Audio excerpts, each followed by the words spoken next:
how to add link on image in Webflow. Hey guys, in today's video, I'm going to show you how to add a link to an image in Webflow. So make sure to watch this video till the end and let's get started. First, head over to the Webflow website and log into your account. Once you're in your dashboard, select the project you want to work on. Open the designer mode and look to the left sidebar for the Add Element button.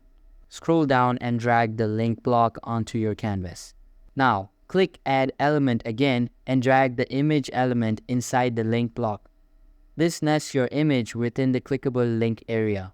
Click on the image's gear icon and choose Replace Image to upload or select your desired image. Then, go back to the navigator, click on the link block that holds your image and look to the right panel.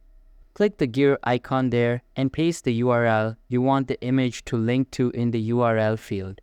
Finally, click the preview button at the top to test your clickable image. That's all for the video.